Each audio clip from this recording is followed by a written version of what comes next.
Hi everyone, my name is Austin Zollner, and I will briefly be talking through my transference reflection about the Google Apps in Education course that I took. So, in doing this, we're going to talk through the 5 transference phases. The first one is going to be the exploration stage, which really focuses on your beliefs, or my beliefs, that I had prior to actually taking this course.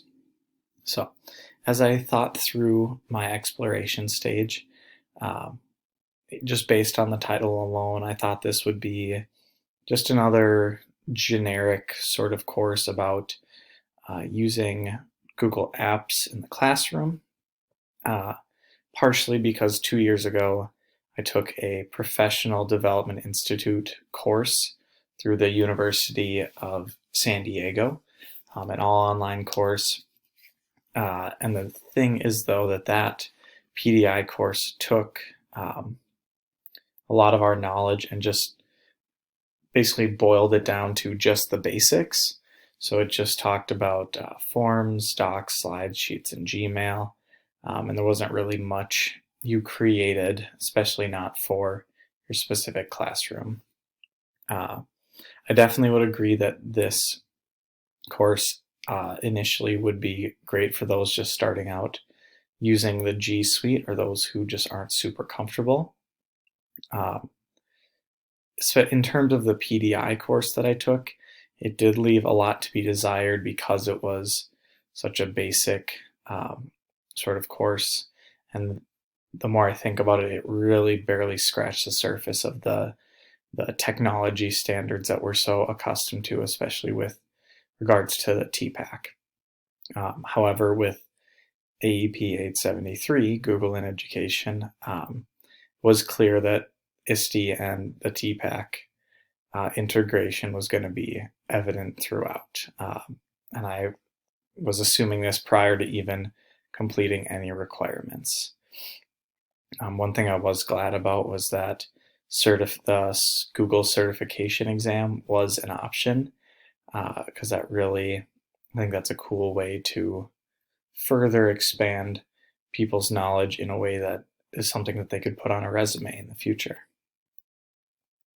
Next, we move on to the explanation stage. And so this will be about how my actual experience matched or differed from stage 1. So in terms of my actual experience, I wasn't really surprised in what I was asked to create. The reason I say that is because it had been my last grad class. I sort of knew the expectations. At the same time, however, I did think it would be a little bit easier, but that was because I was very uninformed about some of the applications or some of the really cool tools that we're asked to use. Like, I know how to use Sheets and everything like that, but the more specific things that make them really useful in the classroom, I had not learned until taking the course. So more specifically, I did not know what Jamboard was. I'd never used Google Classroom. And then some of these other Google run games and apps, Smarty Pins, AutoDraw, and GeoGuessr, I did not know were a thing. So there was definitely some prejudgments that were addressed during this. So with that in mind, I then created a conjecture, and that is stage 3. And as I mentioned previously, as this was one of my final graduate classes, I had a pretty clear grasp on the flow of the class and the expectations and what I was expected to churn out. However, I did feel confident in what I was creating, as I knew that what I was creating was not just some generic product, but it was something that tomorrow I could use in the classroom with my students if I applied it correctly. The 4th stage is the analysis stage. So this takes your conjecture and you sort of re-examine in a more applicable and deeper thought process based on the actual experiences of the class. So in analyzing my experience, like I had mentioned, there were very few surprises. It was one of my last grad classes.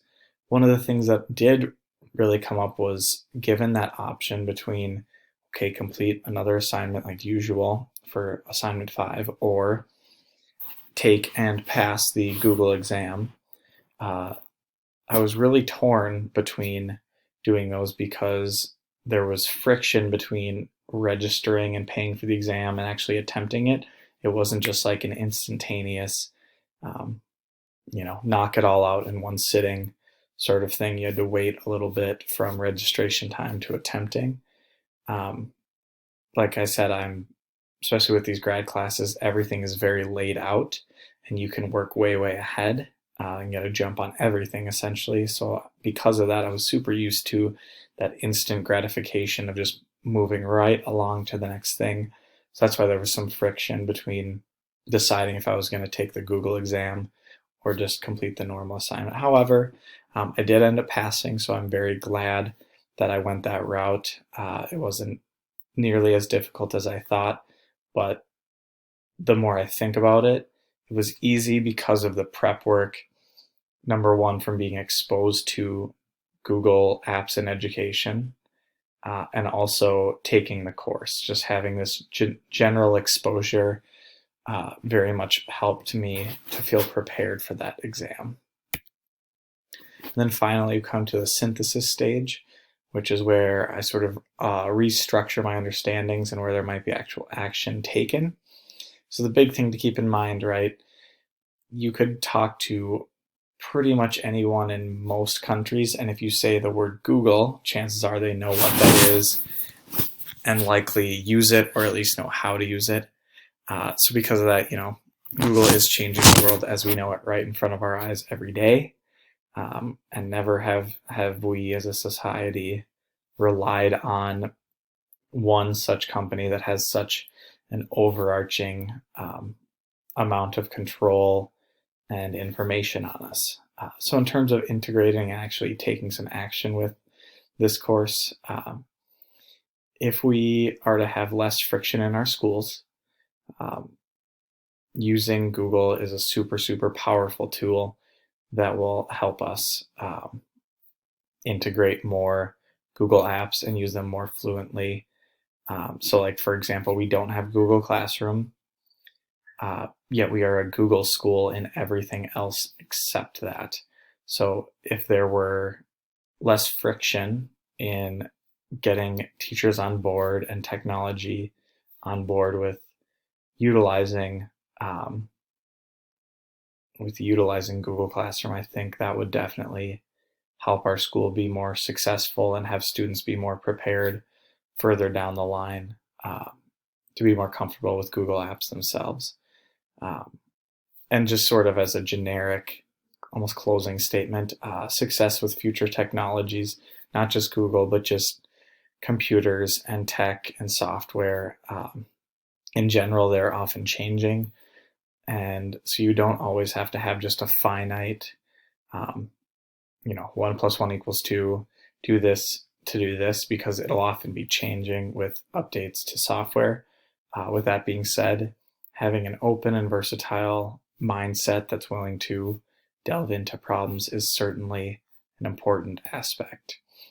So overall, my beliefs and goals about technology utilization have changed pretty drastically, I would say, both of which have been aided by taking the Google Apps in Education course. So again, I learned a lot of things that I didn't expect to learn, especially with collaboration.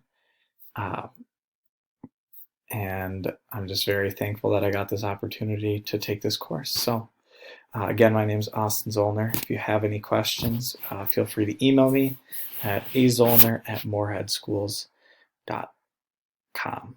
Thank you.